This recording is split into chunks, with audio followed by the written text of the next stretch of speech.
Welcome into Jets Nation Radio, sponsored by Betway. Make sure you like and subscribe to Jets Nation Radio so you never miss a podcast. Welcome into Jets Nation Radio. I'm Angus Out. As always, be sure to check out the latest NHL odds with online sportsbook Betway. Ray, it's just you and me today, so it's the Ray and Angus show for Jets Nation Radio. How you doing, buddy? Pretty good. Sucks that Sam couldn't be with us today, but the show must go on, It and must. we'll see what happens this offseason with some great discussion and questions. Oh, absolutely. Sure. And I mean, how dare he go celebrate Mother's Day with his mom and family? Loser. I don't know about you, but my mom lives 1,200 kilometers away. She got her good morning text, and that was that. I did mine last night, so I kind of got it out of the way early. Ooh, that's smart. I like that. Took her out for dinner, but kind of hurt the bank account a little bit. Where'd you take mom? It's just a little bar that's like right close by, and it was just kind of a nice little chill evening, so that was nice. Can we get this bar's name so like that way Yeah, folks are it's feeling it? Churchill Arms in the KW region in Ontario. So yeah, they do really great stuff there. Okay. So like when we're out in the GTA, get yourself out there. Yeah, definitely. Right? Nice. All right. Well, you did like all the heavy lifting this week for our questions. Like, bless your heart for it. I think you and Sam are just going to take this podcast over. The only thing I own to keep this thing for myself is the password. So, yeah, look at you go, buddy. And the tough takes. And the tough takes, buddy. I live for the tough takes, even when I mean, my real tough take right now is fuck Paul Maurice, and oh boy, I look like a big old weenie right now, and especially Dave Lowry. Like, if he pulls off a win, like, yeah, kind of weird seeing all the success from previous coaches from Winnipeg, and it's just like, why couldn't it be with the Jets? Like, just kind of like, it's like, what happened? What happened? It sounds like there was some issues with the players, and maybe the coaches weren't the issue. Yeah. Oh, definitely. Yeah. It was, it's heartbreaking to see, but it's also so good to see Paul Maurice, like, one of the most losingest coaches of all time, finally getting his shot to go win the cup. But I think Rod Brendamore might have his number for round 3. Yeah, that's definitely going to be the coaching battle of the playoffs. Probably like the best coach is going to have to emerge from that playoff series and really elevate their team. Yeah, so I'm all in on Carolina. I know the Oilers fan in me from 2006 is just screaming inside, but we're looking at a possibility of a rematch there, and that also brings some joy to my life. Get some redemption. Oh yeah, buddy. And then in 17 years later, get the rubber match in and see who the true victor is between the two organizations. Yeah. So Connor Hellebuyck, he is a Vezina finalist.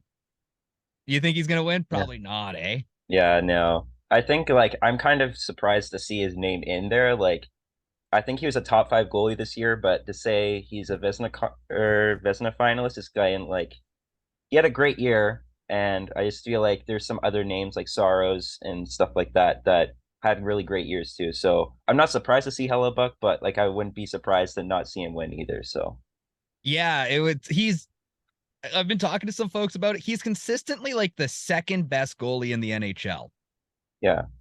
And I mean, like it with a better team, he would be bona fide the best. I think he would. I firmly believe that he's better than Vasilevsky if Connor Hellebuyck had that kind of defense in front of him.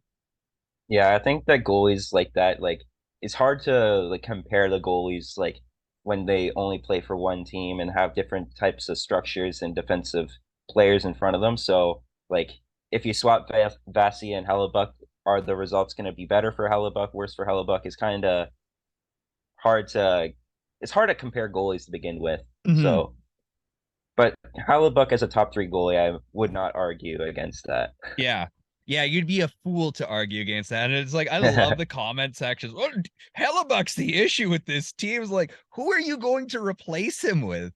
And like, it's just dead silence from that crowd too. It's like, Laurent Brossoit, he could do it. Like, no, he could not. Yeah. I mean, he's doing it right now, so maybe I should shut my mouth. Yeah, he was doing it, but I Yeah, mean, yeah. holy, also Vegas and their rotation of goaltenders, like who it's gonna be surprising if they have to like resurrect someone from the dead one of these days. Yeah, they're gonna have to probably start Jonathan Quick almost, and then they're just gonna find magic in a bottle and just go on a run. Oh man, I like there's some of you that wants to see that, but also I just want to, I got to see Connor McDavid do it. Like Yeah. I bought a Connor McDavid jersey the summer he was drafted. Like before I went to Australia in 2015, I was like, I'm gonna go buy myself that Connor McDavid kid's jersey. I haven't seen him play a game of NHL hockey, but he's gonna do it, damn it. And I would like my 19-year-old self to believe that, make that a good investment. Yeah.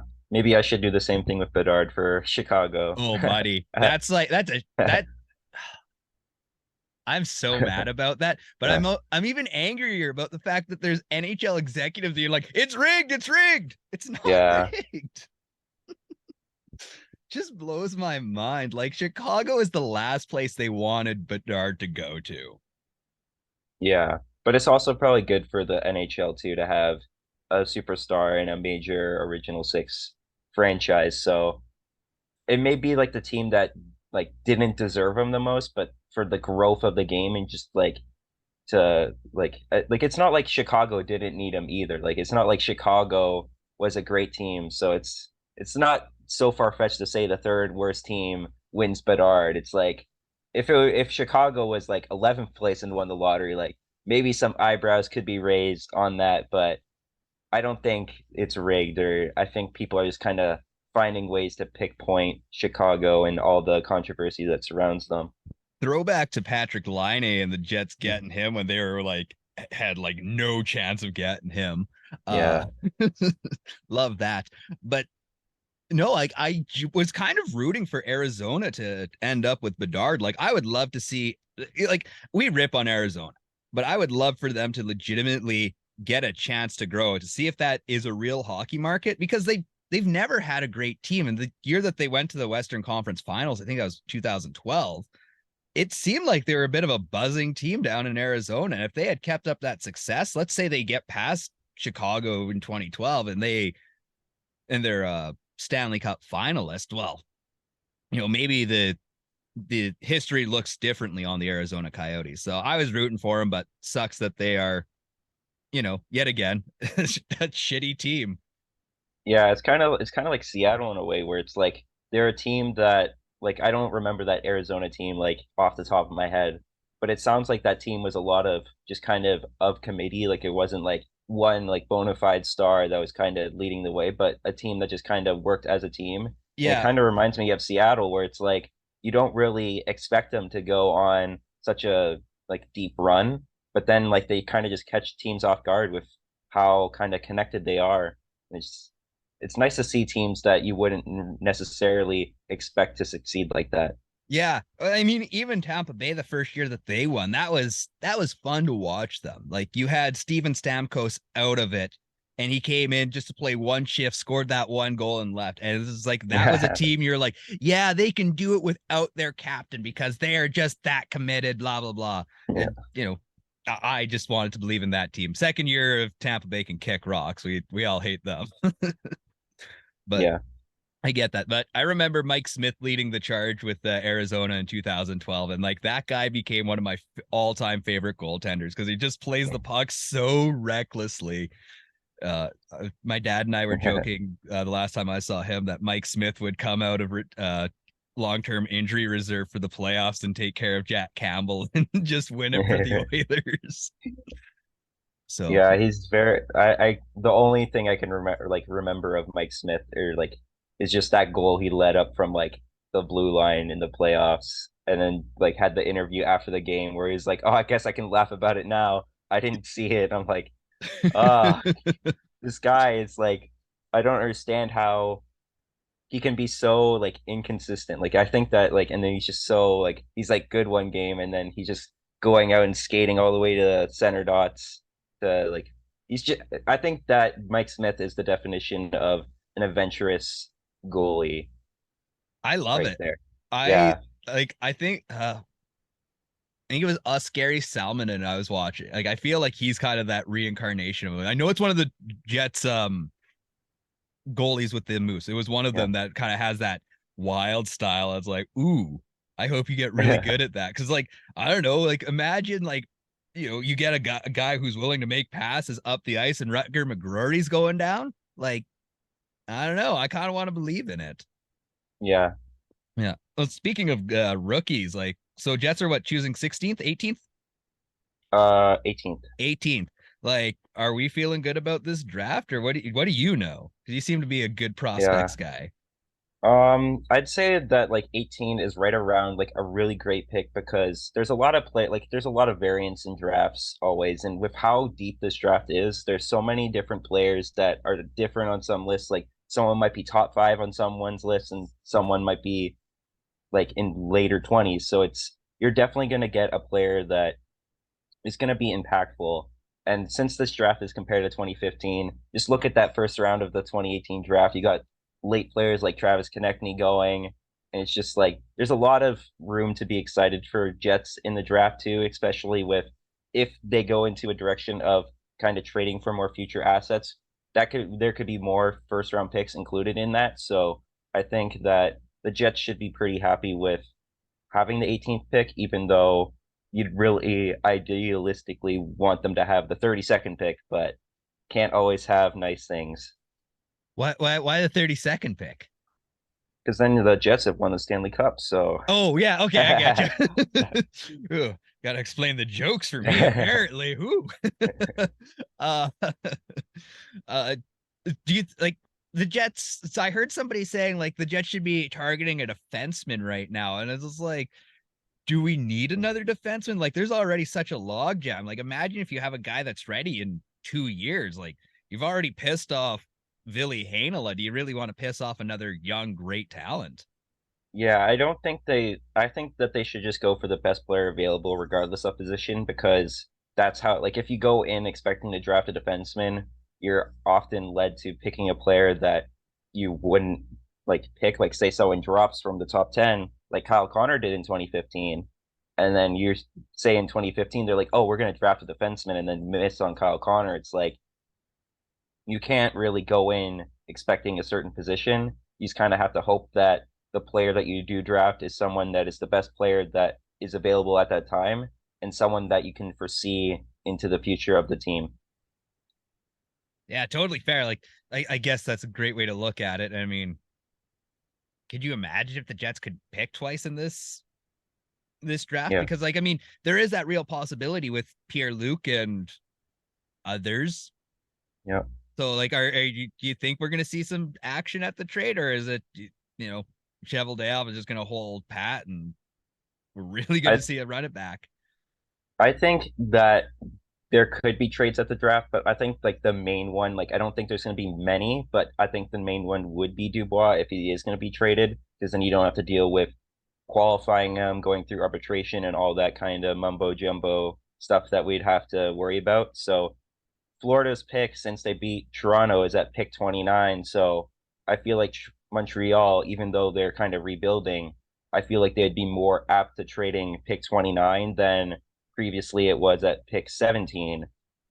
So I feel like something around 29 and maybe getting some young NHLers and prospects. But the thing is, then you're completely eliminating what could be a hockey trade with what we saw with Dubois for Line. So I think that there's a lot of different ideas that Cheveldayoff has to entertain, and I feel like he's not going to want to trade Dubois for something that he won't be able to see a return immediately.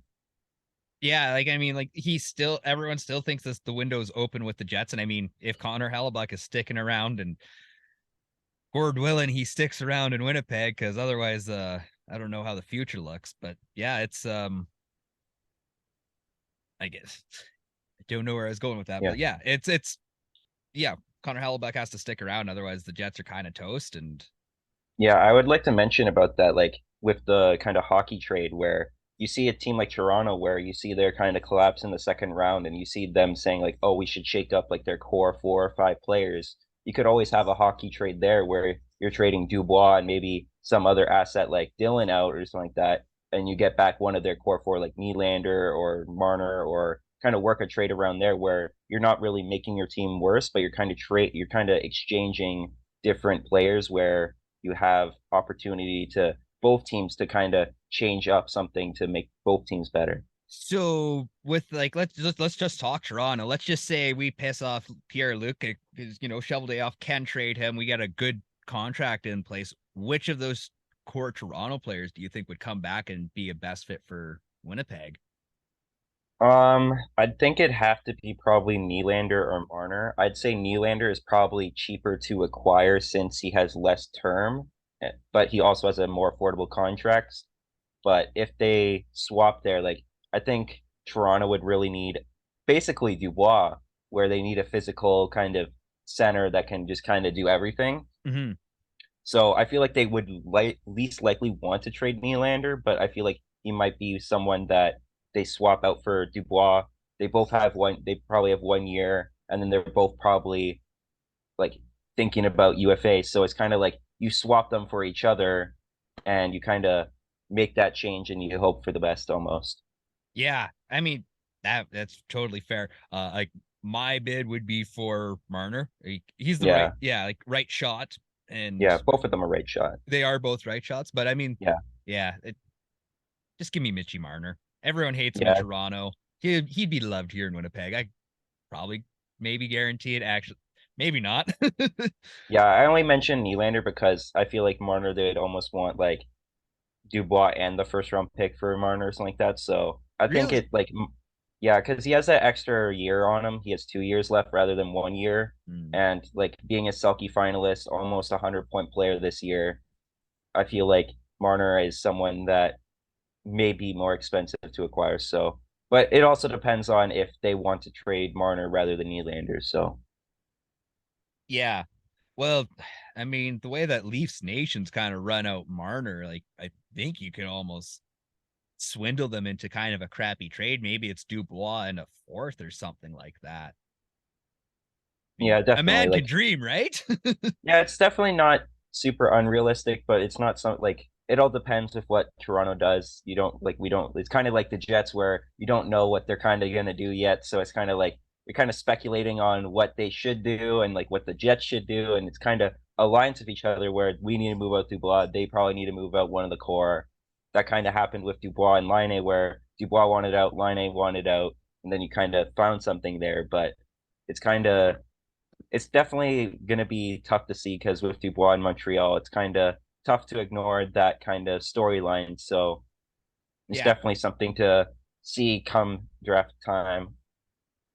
Oh, 100%. But I mean, like Dubois is definitely like a Montreal vibe, but he'd fit into Toronto so Yeah. well. And I mean, if he Yeah. plays that big, mean physical game, like Leafs Nation's gonna fall in love with that guy. I love the way that Dubois plays, and I mean, who doesn't? Yeah. Dubois is definitely one of those guys where it's like he may not put up like point per game ever in his career, but just like being that like 60 to 70 point player that just kind of does everything for the team. He's physical. He can play defense. Like he's a center, and he's just a player that's like idealistically like your perfect like two center behind like your bona fide star. So like if you keep Matthews, you have Matthews there as your guy, and then you have Dubois there that's no slouch himself, but kind of brings those physical aspects in the top six that I think Toronto's been lacking. They've been missing that since they got rid of since Kadri left them Yeah. or he got traded. I can't remember what happened with Kadri, but he's no longer a Leaf. Um,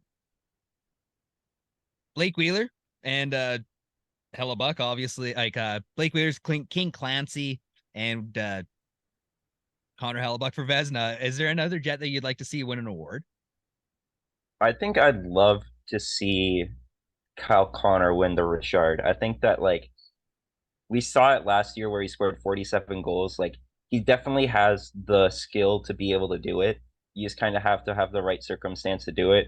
And I think that when you have Kyle Connor scoring the most goals, I think that like Richard is like one of the biggest trophies in hockey because it's literally the award for scoring the most goals. So it's I think that'd bring a lot of attention to the franchise, and I think that a lot of people would want to come to the franchise where someone is having the opportunity to get that many goals. Yeah, oh, absolutely. But I mean, the way that Connor McDavid turned it on this year, I'm like, I don't think that Yeah, guy's going to turn it off for by the time Kyle Connor's out of his prime. Connor McDavid will, still have another 3 years of prime, which is yeah, unfortunate to say, but that dude's a robot. And yeah, that's a big, tall order. I would love to see it though. Morrissey for Norris. I would love to see it because like to be in Winnipeg and get Norris recognition is tough. To be in Winnipeg and win the Norris means you have to be a certain kind of elite that is unparalleled night in and night out. So that's the one for me is I want somebody to notice Winnipeg, and Josh Morrissey winning Norris would be the biggest spotlight on the yeah. city. Should So could have been this year, but yeah, I yeah. mean, whatever. We got next year. We got lots of Eh, time with Norrisy. yes. I'd love to believe in the man. Um, oh, hey, in your question, you mentioned LA and Colorado with Dubois. Yeah. Uh, I just I just kind of jotted down some teams that no, probably need some change too. So LA. I would love to. Do you think they're like? I know LA's got a young core. Is that like something that the Jets should seriously consider? I think that LA is a team that like there's a lot of players on the Jets that would interest LA from Dubois to Hellebuyck to even some of the left-handies and Dylan. So I feel like LA is a team where they've lost to Edmonton 2 years in a row. They've had a team where they've looked really competitive and want to kind of make an impact. So I think that LA and even Colorado too, with Landeskog being out, I think that those two teams are going to want to make a serious kind of addition to their team to kind of propel them past the first round.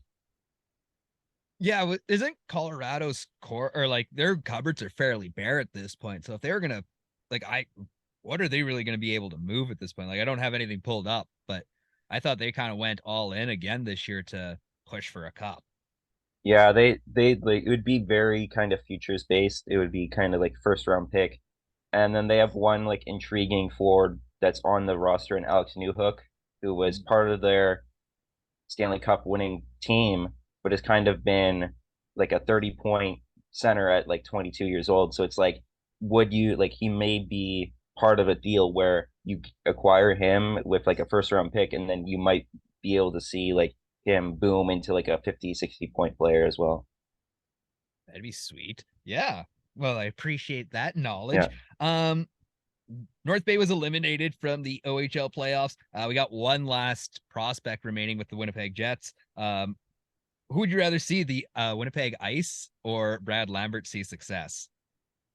I think I like as much as I want to see Lambert succeed, I think for the city of Winnipeg as a whole, I think Winnipeg Ice winning the WHL championship would be kind of bigger to the city and kind of bring more attention to that because you're literally a top four team in the entire CHL. So I think seeing like, oh, Winnipeg is like in the contention for the Memorial Cup, I think that that's just unparalleled to one single player.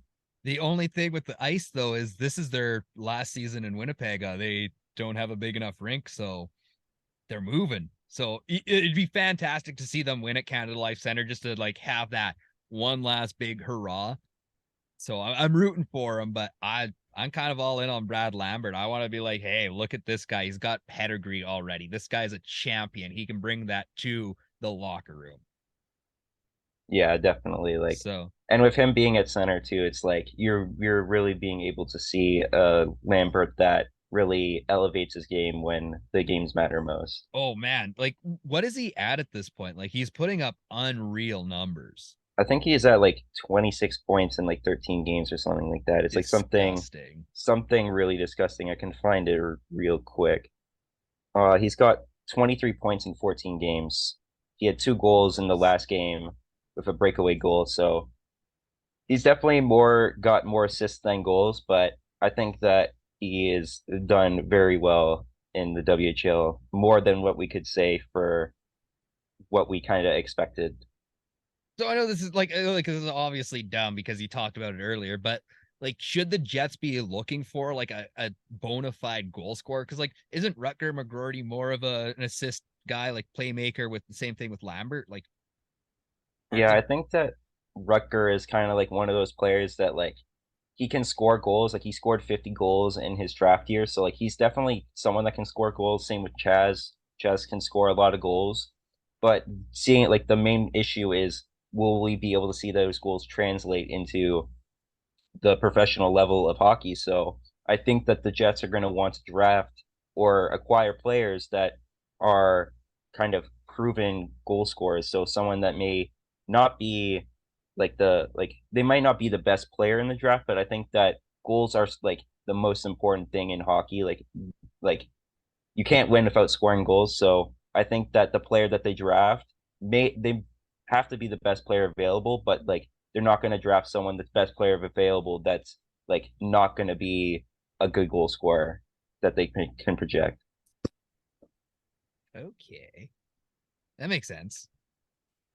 Uh, top four. We're almost down to the top four.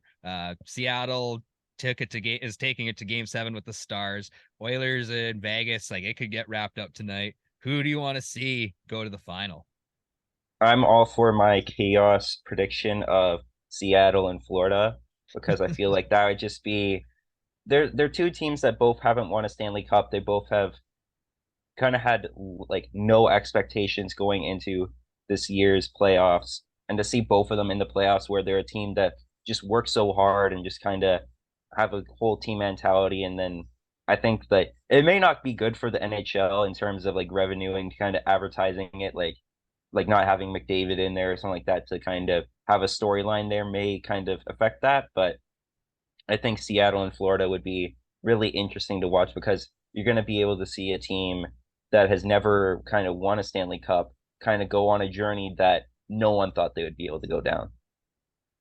I like it. I support it, but I want my '06 rematch. Like, but I want to see Edmonton win. Like I'm a little depressed that I wouldn't be in Edmonton for it because like my youth was wasted when I was, 18, 19, 20. It's like, oh cool, the Oilers never made the play. Well, they made the playoffs, but I wasn't there for it. So it sucked. So I want to see that, but honestly, I kind of Edmonton, Florida would be really what I want to see at this point. Like I hate Matthew Tkachuk with a fiery passion. He is the worst. And you love to hate him. He's kind of one of those guys. And I want to see McDavid take that on and be the victor. Yeah, I think that Matthew Tkachuk really kind of emerged over Brad Marchand in that fact of being that player that like you would love to have him on your team, and just everyone hates playing against him because of how kind of a pest he is, but also how skillful he is, and just being like he's a Hart finalist at the end of the day, and being a Hart finalist in the NHL is no easy feat. So, and No. playing the style he does, doing that is just something to be amazed by. Yeah, the guy is a top 5 NHLer. Like watching him in the Battle of Alberta's, like I hated Matthew Tkachuk, and like my sister got me a Matthew Tkachuk jersey that was signed for my birthday last year, and I love it, but I hate it so much too. So it's become my work around the house shirt because I was just like, hey, better get destroyed. But you know, I'm rooting for him because I want to hate him that much more, and he's a great hockey player. So you kind of want to see him win at least once, right? Yeah, definitely. And I mean, I want to see the NHL succeed, and hockey in Florida. Let's make it happen. I want to hear about the next Austin Matthews, best American player coming from the state of Florida. Yeah. As crazy as that place is, it might as well have a couple crazy hockey players come from there. No, I already got one from a non-traditional market in Rutger McGroarty from Nebraska. So Nebraska, love to see it. I think that like with that Seattle and Florida series that I mentioned, I think that a lot of people would kind of like new NHL fans would gravitate to it because they can see that like a lot of different leagues have like in the NFL and NBA and stuff like that, a lot of teams repeat being the top teams. Like they're very often like you see very similar finals with the same teams. Like you see Kansas City, you see the Eagles, you see different teams Tom that are Brady. just yeah. So I think that to advertise that where any team can kind of make it, and you see two teams that really had nothing going in, and to be able to kind of defeat all the odds, I think could inspire a lot of people where like yeah, like a team like Florida can do it. So like I want to be able to do that and go to a team that kind of has that kind of mentality that we can do anything even against all odds. That's funny. Like the Seattle versus Vegas is kind of what I'm thinking here because like Vegas did it in their first year and everyone hates Vegas. Seattle does it in their second year and everyone's like, yeah, let's go Seattle. Yeah, I So think it, that yeah, like Seattle is a team that like a lot of people kind of want to see success with because like they didn't do it right away, but I think no, they're doing the way they're finding success is much different than Vegas, where Vegas had a lot of like Vegas's first year was kind of like a band of misfits, but I think that the Seattle team is more of a team that's more interconnected and like they don't have a single like superstar. Like I don't think anyone on their team was point a game and like no one on I don't think anyone on their team is point a game in the playoffs, but everyone is contributing. Like there isn't like even their fourth line, like they have people going in their shifts and making an impact, and not a lot of teams can say that every single player in their forwards and defense is making an impact compared to what Seattle's doing. yeah, like you see what you wanted to see from the Jets like every night is what you're seeing from Seattle every single Yeah. night.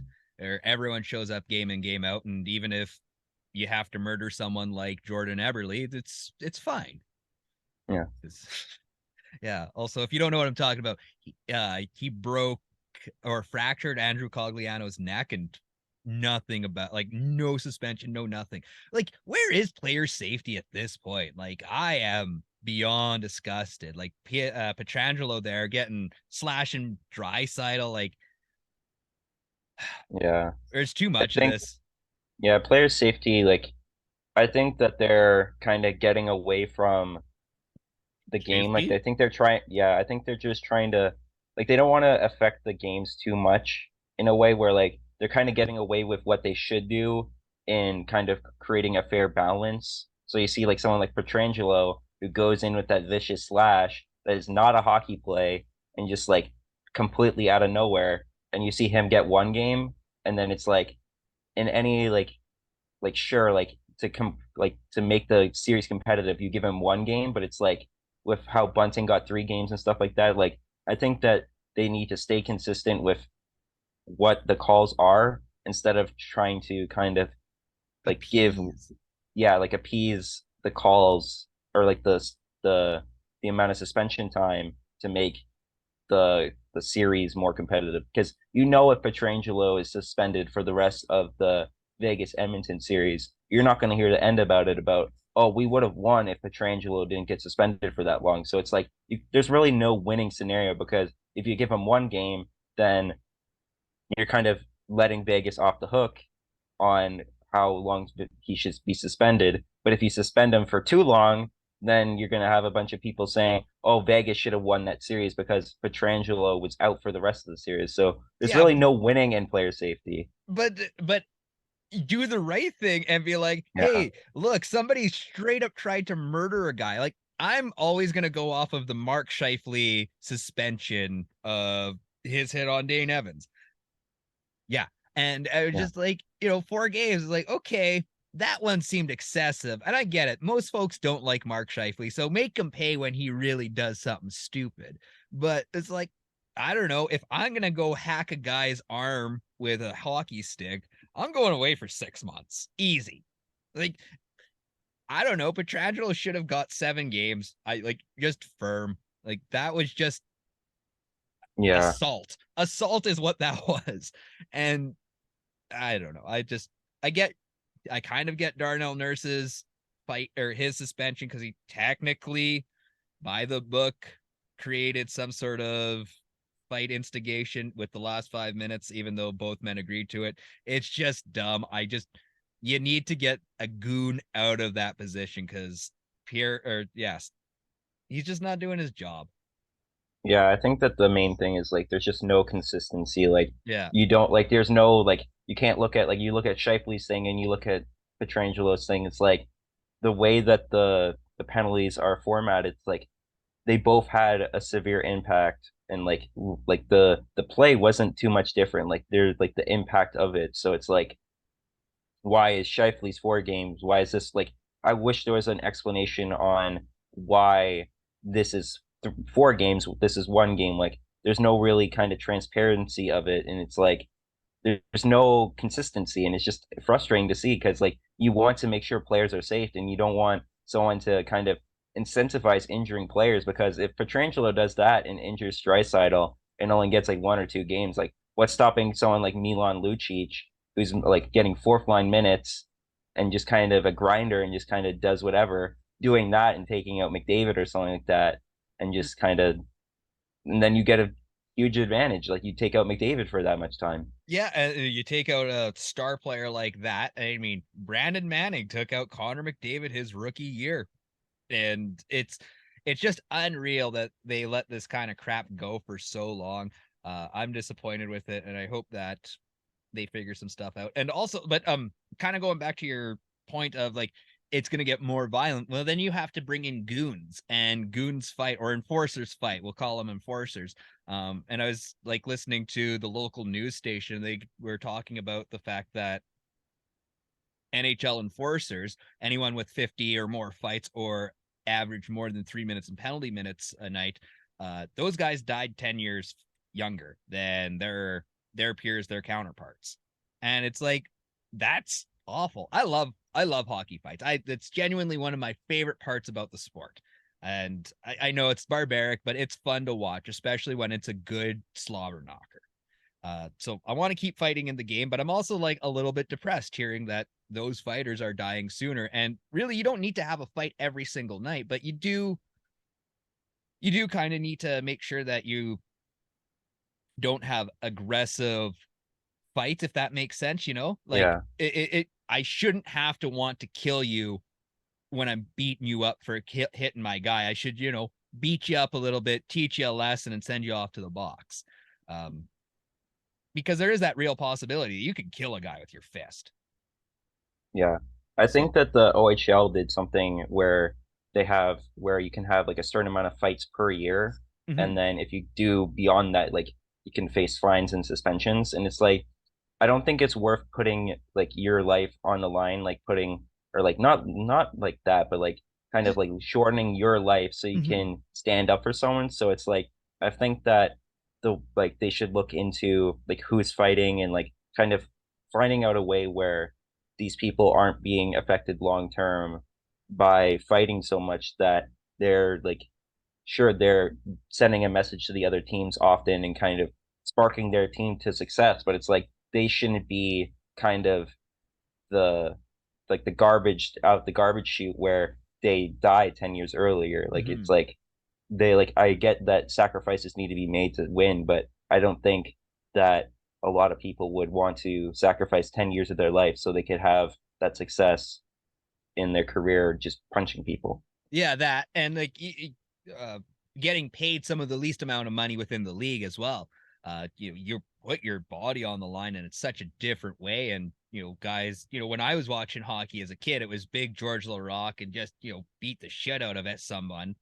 Um, John Scott was a guy I loved watching too because he could just dummy a guy because he was just big. But yeah, you just because of the brain damage, it does affect them, and CTE is a real thing. And I'm disappointed that Gary Bettman hasn't acknowledged that. And I don't want to cut fighting from the game, but we got to figure out a way to Yeah. keep things safe. But having a cap on fights, then you've got rat players that are out there tapping you and trying to get you Yeah. all flustered up, and then it's like, again, it leads to a more aggressive fight, in my opinion, when it's like, well, now I have to kick your ass for Yeah. trying to push me over the edge. So I don't know. It's hard Something to, needs to be done. yeah, something does need to be done. And yeah, I think firmer suspensions is going to be the ticket here. Is sit out for a few games and like actually think about what you did. Make this a real financial slap on the, or like make it hurt a little bit, but have that money go into their future pensions or whatever. Yeah. I Yeah. think that really just shows how, like, back to kind of Matthew Kachuk talk there. I think that kind of just shows how good Matthew Kachuk is at, like, I don't know, like, exactly how many fights he got into, but being able to get under the skin of so many players while still being at, like, a heart level kind of impact. I think that Yeah. a lot of players like him, like, are, like, just kind of are so like I'd say he's like a almost like a top like 8 player in the league now, just because he's had back-to-back 100-point seasons, Hart nomination. It's like, and being able to like create that disturbance, I think without like affecting his team negatively with fighting and stuff like that, I think is very commendable by him. Oh, absolutely it is. And yeah, I mean, his dad was one of those guys too. Like he was a great player and he knew how to piss people off. And the fact that Matty Kachuk there was able to punch Marner, was it Marner for like three Yeah, times there? Like the fact that no Toronto Maple Leaf got in there and like beat up Matthew Kachuk, like I can't believe that there was no Leaf there to like immediately get there. So yeah. that's And why you that's probably lost where they need to Toronto. change. Yeah, that's where the change needs to happen. You need to have some, I think they need some more team accountability and kind of sticking up for your teammates there. I think we could con them into like giving us a half decent player for Logan Stanley. Be like, hey, look, he's really tall, so he's obviously aggressive, guys. Screwed. Yeah, maybe Dubas wants one last trade before he's fired, so he'll really screw the team over. So if Toronto, you want Logan Stanley, I got him here for you. He'll fit in just perfect because he's so tough. uh, look at us go. Yeah. Do you want to do your other questions? Oh, you could pick one of the Okay, two yeah, there. because we're running an hour long Yeah. here. Um, you know what? Is there anyone from the Moose or elsewhere that you would hope gets a chance to earn some NHL minutes? Yeah, I think that when I wrote this one there was one player that was really obvious to me in Lambert just because of how successful he's done. Mhm. But I think one person that I really want to see get some minutes is Declan Chisholm. I think that and especially since he's no longer going to be waiver exempt, I think that it's going to be really important to have some young defenseman kind of break into the NHL system. And with how good he's been with the Moose back-to-back years, I think like it's not that he hasn't been good enough to earn that spot. Like any other team, you'd probably have some NHL games this year. So I think that it's gonna be really important. Like, and you don't want to lose. We saw this with Kovacevic, where he was really good with the Moose, played a couple games with the Jets, and then we tried sending him through waivers again, and then we lost him. So it's like we don't want to have a carbon copy exact same situation there either. So I think getting Chisholm some reps in the NHL and seeing what he could become, because with the success he's had in the Moose, I think that there might be someone there that kind of like almost like a Nate Schmidt kind of defenseman there. Yeah. Oh, absolutely. And I kind of half talked about it where it was like, oh, maybe we should be looking at getting Billy up, and lots of folks were like, actually, you haven't watched a lot of Moose games, and they're absolutely correct. I haven't. Declan Chisholm, yeah, I totally agree. I wish that we could see some more of him. Um, but even Alex Limoges, is that how you say his name? Yeah. Limoges? Okay, yeah, like that's a guy I want to see with the Jets a little bit more. Like he starting to put up some numbers with them, and some of the highlights I've seen of him, like he would fit in with this team. Yeah, I guess another one could also be Jansen Harkins Yo, with some of the departures probably of Sam Gagne, like Axel, and like some Axel of those players Johnson. that might not be re-signed. I think that Harkins may get a role on the fourth line or something like that. And with how good he's been in the Moose, I think he's like over a point a game or something like that. Like, and it was always reported that like the teams were calling on him just because of how good he was doing with the Moose. So I think like, and he was with the Jets last year and was found success too. So I think that he really deserves to get another look in the NHL with the Jets. I think he's one of those guys that needs to have an extended amount of time in the top six with the Jets, and rather than the fourth line. Like I know he plays a little bit Yeah. more of a crash and bang game, but everything that I've understood about him is he's a better top sixer with the Moose. Is that true? Yeah, I think he would probably be like with in the top six, like he would be able to kind of go to his strengths more and be able to be more offensive than he probably would be in the bottom six. So with that, like if with the direction of the team, if like I think the main kind of block for Harkins in the future would be if the Jets are wanting to re-sign Nemestikov. If Nemestikov gets re-signed, I think that kind of eliminates most chance of him making it into the top six. But if that's not the road they go down, I think that he could find himself in kind of that second line kind of spot where you don't like he could be the center, he could be the winger, but I think that but then you could also switch it. Then you could have Barron in that kind of top six, and you could play Harkins with Lowry and Appleton. So I think there's a lot of different options available for Harkins that all kind of stem from what happens with Nemestikov. Man, we're gonna have to talk about contracts the Jets signed Yeah. next week here, because yeah, I'm just remembering all of them, because I was like, "Ooh, what about Kevin Stenlund? Do you see him?" And it's like we're already running out of an hour here, so or I guess 50 minutes, so not that bad, but we could be here for 2 hours if we really wanted Yeah, to. yeah, definitely. Let's give our friends at Betway one last shout out, and then we'll call it a podcast. But you got lots of good stuff. This was Yeah. awesome, Ray. We might have to start Yeah. doing like weekly you and I podcasts, because this was great. So yeah, be sure to check out the latest NHL online sports book, Betway. Ray, where can we find you on the internet? You can find me at ray.how, or Brad Lambert is him on Instagram. And if you have any questions that you'd like to be featured on the podcast, you can always send them to me too. So I'm thinking that I might have some questions that I'll send to Angus. So yeah, if you Yeah, want to get involved with some of the discussion questions on here, just let us know. absolutely. We'll start doing a mailbag over the summer and send them to Ray. He does the Yeah. questions so much better than I can.